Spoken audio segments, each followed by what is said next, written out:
l'Olympique de Marseille a pour vous levé tous les doutes sur son niveau en Ligue des Champions. Regardons vos réponses. Mais oui pour Alicia, en grande partie. C'est quasi un oui donc pour Dominique. Oui pour Benoît. Oui pour Karim. L'OM est en progrès. C'est pas encore un oui pour Olivier. Pas tous pour Raphaël.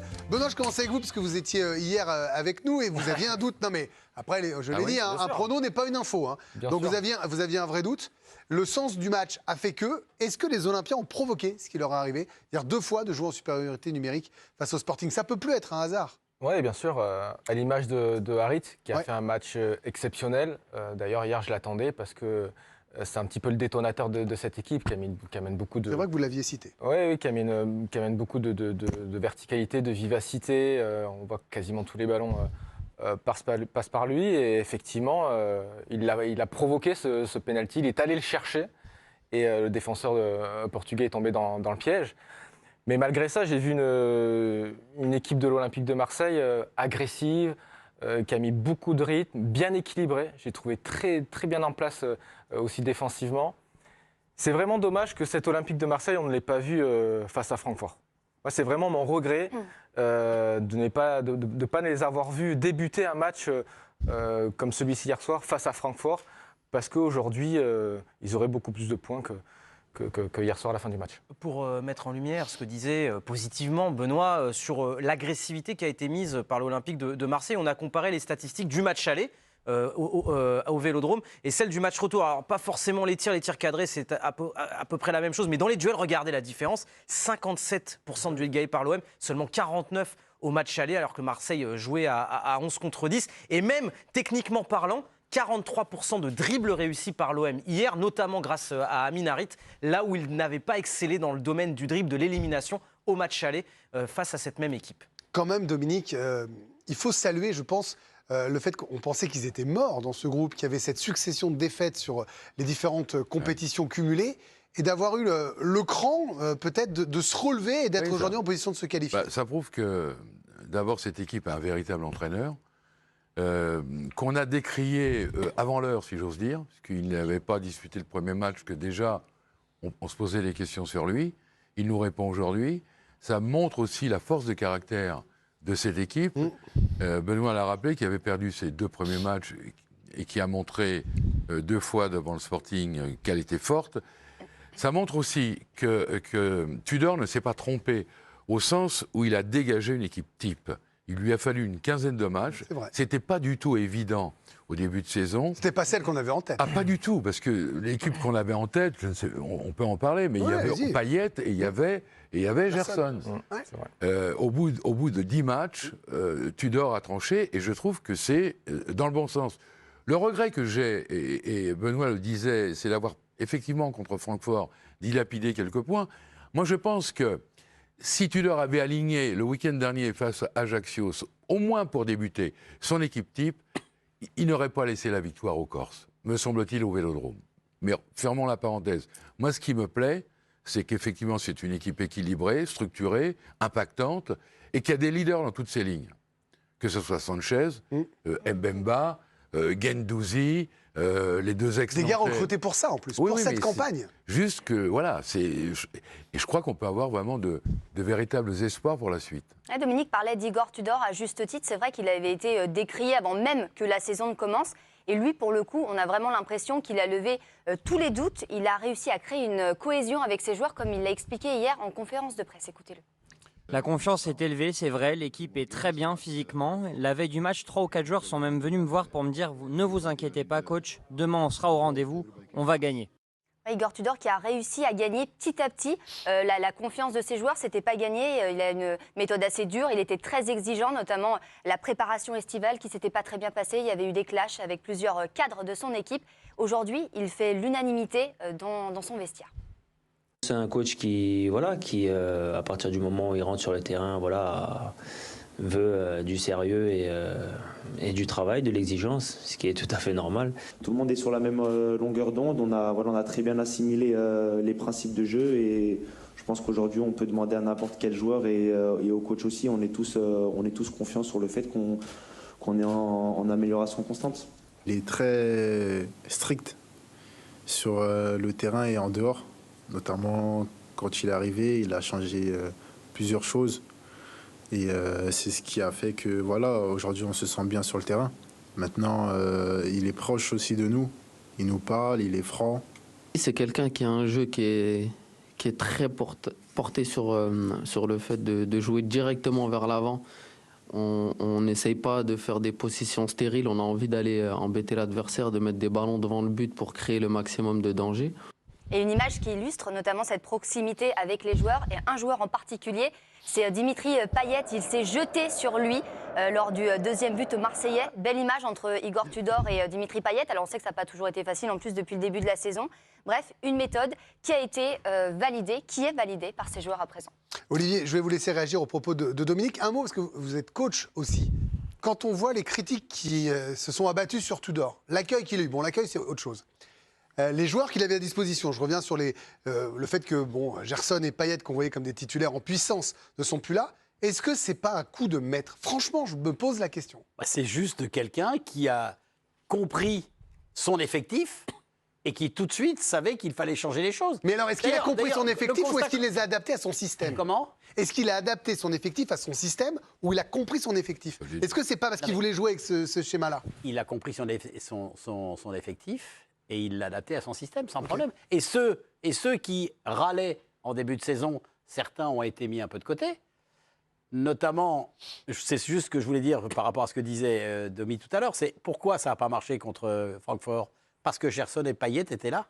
Oui. Rappelez-vous. Et c'est quand tu parlais de l'équilibre, et je suis totalement d'accord avec toi, là, tu l'avais plus. C'est ça le problème. Oui. Donc, il a vite compris. Il a vite compris comment il fallait faire. Après, il y a toujours ce problème avec Guendouzi de savoir s'il doit être plus haut, plus bas, etc. C'est mieux là, quand même. Oui, c'est mieux. Mais en tout cas, son équilibre est parfait. Moi, j'ai mis en progrès parce qu'il y a juste deux choses qui, sur les deux matchs, il y a une chose énorme qui me gêne, c'est la façon dont il gère la supériorité numérique. À l'aller, c'était un petit peu pénible, il faut bien le reconnaître. Là, c'était un peu meilleur, mais je m'attendais quand même à un petit peu plus de réponse de la part des... Il gère pas la fatigue, le résultat. Non, mais à 9 contre 11, à un moment, je m'attendais à peut-être essayer de marquer un petit peu plus. Dans 4 jours, il y a le Classico. J'entends bien, mais il y avait quand même une nette domination. Rappelez-vous que dans le match de hier soir, l'agressivité... Parce que ce qu'ont tenté de faire les Portugais, c'est d'être agressifs, mais dans le mauvais sens du terme. C'est-à-dire qu'ils ont voulu essayer de faire dégoupiller les Marseillais. C'est là aussi où il y a un énorme progrès. C'est qu'il y a des Marseillais qui ont su rester calmes, sereins. Guendouzi, il a pris un carton jaune au bout de 10-12 minutes. Et ça lui a fait du bien parce qu'il a géré totalement ensuite le jeu et il a aidé ses coéquipiers. Donc cette équipe est là en progrès. Mais il lui manque encore un petit peu... Moi, j'attends qu'une chose, et c'est ce match contre Francfort, à 11 contre 11, parce que ça aussi, même si les Marseillais ont provoqué les exclusions des Portugais, ce qui n'empêche quand même que j'aimerais voir un match plein à 11 contre 1, 11 contre 11, et là, et si je le souhaite qu'il le fasse contre Francfort, et là, on aura le sentiment vraiment qu'il y a une marche d'escalier qui aura été franchie. Et il peut même y avoir une qualification en huitième de finale dès le match face à Francfort. Il y a une condition, elle est très simple pour l'Olympique de Marseille. Il faut gagner. Ça, c'est ce que je voulais vous montrer juste après. C'était la part des équipes qualifiées après 6 points en 4 journées de groupe. Voilà, c'est la position dans laquelle l'Olympique de Marseille est. Hier, on était à 22%. Voilà. Et donc, la condition, peut-être pour se qualifier déjà dès la 5e journée pour l'OM, eh bien, c'est de s'imposer à Francfort et que dans le même temps, eh bien, Tottenham l'emporte contre le Sporting. Sinon, tout se jouera lors du dernier match face à Tottenham, mais il peut aussi y avoir la première place du groupe si Tottenham l'emporte contre le Sporting, qui se jouera au stade Vélodrome si Marseille gagne contre Francfort. Permettez-moi de vous rendre hommage, Karim. Vous pensiez vraiment que l'OM avait un coup à jouer dès le début, au même titre que Laurent Blanc prend l'OL pour Dominique. Ça vous a valu votre amitié avec Bruno Salomon. Bon, bah voilà, ça c'est un fait, c'est terminé. On l'embrasse. Malgré tout, à force de dire que l'OM peut tout gagner, il y a encore le risque que ça ne passe pas, même pour les Europa. C'est un groupe assez incroyable. Est-ce qu'à votre avis, ils ont le mental pour aller encore plus loin? Oui, parce que tout est une question de dynamique. Il vaut mieux avoir les 6 points sur les 2 derniers matchs que les avoir pris sur les 2 premiers. Parce que si Marseille est resté sur 2 défaites mais avait également 6 points, la dynamique ne serait pas bonne et je ne pense pas que l'OM pourrait se qualifier. En revanche, là, tout s'est inversé, évidemment. Et c'est pour ça qu'il y a quelques semaines encore, je disais, évidemment, après une défaite, même 2 défaites, en Ligue des Champions, dans un groupe aussi homogène, où chaque équipe finalement se vaut. Je trouve que tout est possible et toutes les équipes peuvent se qualifier, toutes peuvent être éliminées. Donc c'est hyper intéressant. Il faut rendre hommage à Igor Tudor, vous l'avez fait, messieurs, dames, autour de la table depuis tout à l'heure. Il déconstruit les statuts, il n'a pas eu peur de mettre sur le banc un capitaine comme Dimitri Payet, qui est engagé dans le club. Il n'a pas eu peur de mettre Gerson, qui est le meilleur joueur, l'un des meilleurs joueurs de l'OM la saison dernière, qui était peut-être transfert à 25 millions d'euros. Il n'a pas eu peur de le mettre sur le banc. Et effectivement, contre Francfort, quand il y a eu l'entrée d'Harit, de Guendouzi et même d'Under qui revient un peu dans la course maintenant pour être titulaire dans cette équipe-là, c'est le 12e homme de Tudor, l'équipe est meilleure, l'équipe est plus équilibrée et je pense que ces joueurs-là acceptent beaucoup plus facilement les consignes hyper difficiles de Tudor que des joueurs qui étaient là sous Sampaoli et qui étaient vraiment des joueurs de Sampaoli. Mais on a vu, il y a finalement, quand ça gagne, il y a une ambiance plutôt saine à l'OM. Et on a vu hier cette image qu'Alicia a très justement montrée entre Igor Tudor et Dimitri Payet. Donc moi, honnêtement, je suis très optimiste pour Marseille parce que la dynamique est bonne. Et Francfort à domicile a beaucoup de mal en Coupe d'Europe depuis un an. Et pour illustrer cette dynamique avec Karim, juste quelques chiffres. Déjà, c'est la première victoire d'un club français en déplacement au Portugal en Ligue des Champions. C'est une première. 19 matchs sans victoire pour un club français au Portugal. C'est la deuxième victoire consécutive de l'OM. On vous a rappelé cette statistique, on vous l'a rabâché, qui avait perdu 16 de ses 17 derniers matchs en Ligue des Champions. Et puis l'OM met fin aussi à une série de 9 défaites consécutives en déplacement. C'est la première victoire à l'extérieur en C1 depuis le 6 décembre 2011 à Dortmund. D'autres chiffres aussi, peut-être où ils se sont rassurés sur le plan défensif. Regardez, puisque c'est le premier match sans encaisser de but depuis 18 matchs en Ligue des Champions. Ça remontait à février 2012 face à l'Inter Milan. Jusqu'à présent, ils avaient encaissé 17 buts sur les 18 précédents matchs. Et puis seulement que 4 tirs subis hier. C'est le plus faible total pour l'Olympique de Marseille depuis 2010. C'était face au Spartak Moscou. Ça va, j'ai jamais vu autant de stades de ma vie. Mais Marseille est libéré. C'est l'air des champs. C'est une machine. Exactement. Oui, c'est vrai. Vous avez raison de le rappeler. Valbuena formidable à Dortmund. C'est pour vous dire que c'était pas entière. Un dernier mot, Benoît, parce que je voudrais juste rebondir sur ce qu'a dit Karim. Il a déconstruit des statuts, Igor Tudor. Vous avez été joueur, vous avez joué cette compétition, vous avez connu des entraîneurs qui ont fait ce genre de choses.